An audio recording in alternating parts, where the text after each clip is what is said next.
दोस्तों, कतार में खड़े देश भारत से हथियार मांगने की अपील कर रहे हैं। दोस्तों, 100 से ज्यादा देशों को हथियार भेज चुका भारत अब बड़े बड़े देशों की लंका लगाने वाला है।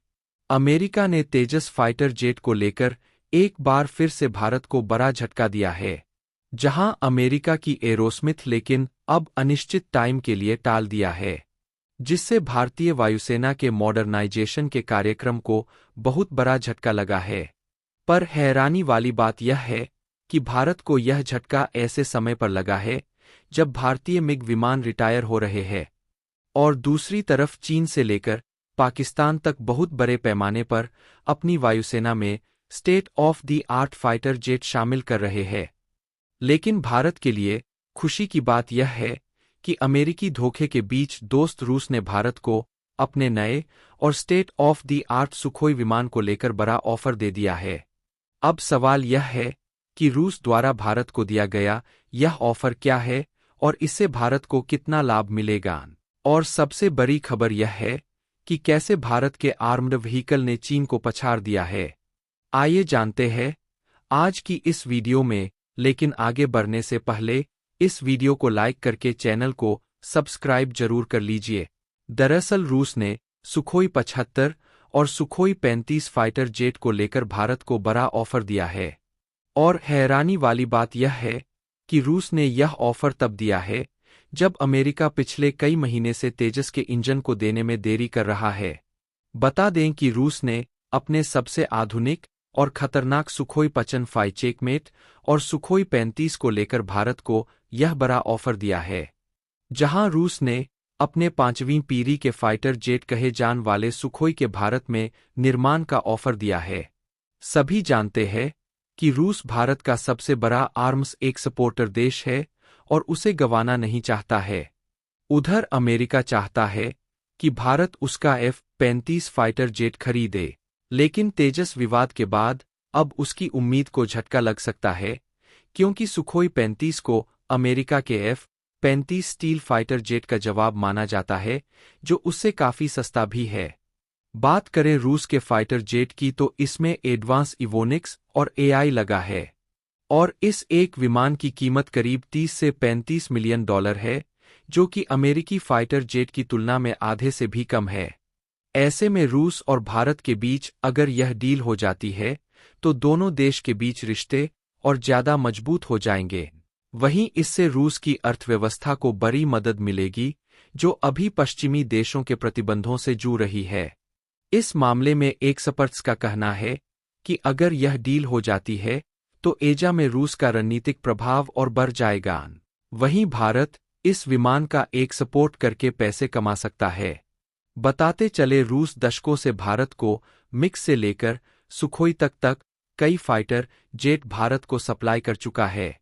इसलिए साल 2025 में होने जा रहे एरो इंडिया प्रदर्शनी में सुखोई अपने ये 75 को पेश करने जा रहा है, जिसको लेकर कई सूत्रों का कहना है कि रूस भारत को इस state on off the art विमान को अपने देश में बनाने का ऑफर देने जा रहा है, जिससे भारत इसे दूसरे देश को बेच सकेगा। गौर करने वाली बात यह है कि रूस अपने करीबी दोस्त चीन की परवाह किए बिना ही भारत को यह ऑफर दे रहा है, जो हिंदुस्तान के साथ उसके रिश्तों को दिखता है। लेकिन सवाल यह है कि सुखोई 75 भारत के लिए इतना खास क्यों है? तो यहाँ पर अमेरिकी एक्सपर्ट का कहना है कि सुखोई 75 एक बेहतरीन स्टेल्थ फाइटर जेट है जो रडार की पकड़ में नहीं आता है। इसकी स्पीड 1.8 मैक है, जिसकी रेंज करीब 3000 किलोमीटर है। यह विमान अपने साथ 100 टन हथियार भी अपने साथ ले जा सकता है, जिसमें खतरनाक एयर टू एयर और एयर टू ग्राउंड मिसाइल शामिल है। वहीं रूस ने अपने चौथी पीढ़ी के सुखोई 35 विमान को लेकर भी भारत को बड़ा ऑफर दिया है, जहां इस कंपनी रोश बोन एक्सपोर्ट ने भारतीय वायुसेना के महत्वाकांक्षी मल्टी रोल फाइटर एयरक्राफ्ट कार्यक्रम के लिए अपने यूफूफा मल्टी रोल फाइटर का प्रस्ताव रखा है, जिसका लक्ष्य 114 एडवांस फाइटर खरीदना है। रोश बोर्न ने कहा है कि वह अपने इस विमान का निर्माण दोगुना करके भारत को बहुत कम समय में इसकी सप्लाई कर सकती है।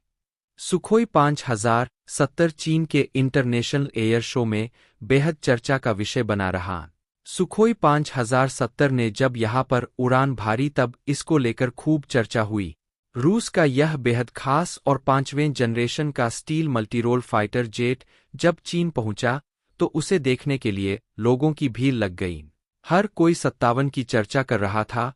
यह एक twin engine steel multirole jet है और यह रूस का पहला स्टेल्थ लड़ाकू विमान है।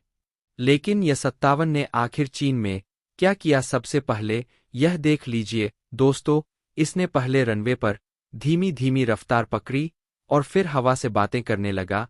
लेकिन यह कोई सामान्य उड़ान नहीं थी, बल्कि उसने हवा में कोबरा मनोवर दिखाया। बिल्कुल सीधे वर्टिकल व आसमान में ऊपर जाता गया। फिर उसने फ्री फॉल दिखाई। उसके इस कर्तव्य को देखकर हर कोई चौंक गया। इस कहते हैं फॉलिंग लीफ, और इसके अलावा इसे पिस्तौल भी कहते हैं। यह बिल्कुल एक वर्टिकल टेक ऑफ था, नॉर्मल फाइटर जेट जैसे उड़ान भरते हैं, लेकिन यहाँ पर इसका वर्टिकल टेक ऑफ काफी अलग था। वर्टिकल टेक ऑफ के बाद कई सारे रोल्स और फिर फॉलिंग लिफ्ट, इसे डॉक्टर स्टोल भी कहते हैं। और अब इसी की चर्चा खूब हो रही है। यह रूस का short take off landing fighter jet भी है और बेहद खास है, बेहद डेवलप्ड है और इसकी चर्चा अमेरिका खूब करता है। लेकिन आइए समझते हैं कि आखिर जब चीन ने अपने फाइटर जेट J-35 को दुनिया के सामने रखा तो वहां A-57 कहां खड़ा होता है।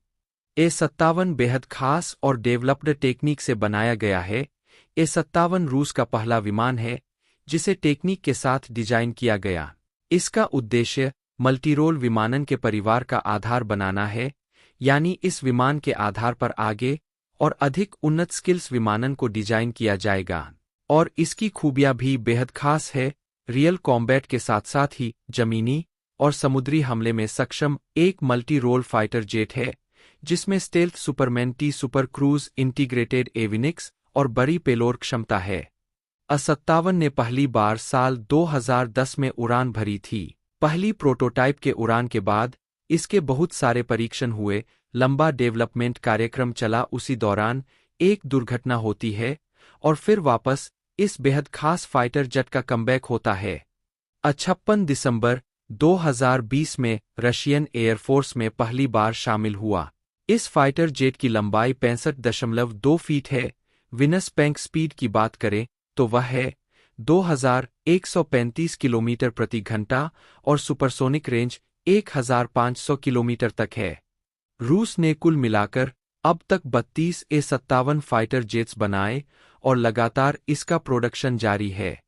A-57 फाइटर जेट में सैटर्न L-41F एक आफ्टर बर्निंग टर्बो फंडो इंजन होते हैं, जो इससे 88 से 147 किलोन्यूटन तक की ताकत देते हैं और इनकी मदद से अधिकतम 66000 फीट की ऊंचाई तक जा सकता है। इसकी रेंज 3500 किलोमीटर है। अगर 2 आउटपुट फ्यूल टैंक इसमें अरेंज हो जाए तो फिर यह 4500 किलोमीटर तक आसानी से जा सकते हैं। इसमें सुरक्षा के लिहाज से और हमला करने के लिहाज से 30 किलोमीटर की एक ऑटो कैनन गन लगी है। इस प्रकार दोस्तों, भारत ने अपने डिफेंस सेक्टर में काफी अत्यधिक मात्रा में काम किया है, जिसके कारण चीन और पाकिस्तान जैसे देशों की खटिया खड़ी हो गई है, क्योंकि भारत का डिफेंस सेक्टर का एक सपोर्ट दूसरे देशों में काफी तेजी से हो रहे हैं। ऐसा देखा गया है कि लगभग 100 से ज्यादा ऐसे देश हैं जो कतार में खड़े हैं बाहर से हथियार लेने के लिए। अब आप ही सोच सकते हैं कि भारत अपने हथियारों को कितना अचूक बना रहा। वैसे दोस्तों, आपका क्या कहना है, कमेंट के माध्यम से जरूर बताएं। तो मिलते हैं आपको नेक्स्ट वीडियो में, तब तक के लिए धन्यवाद।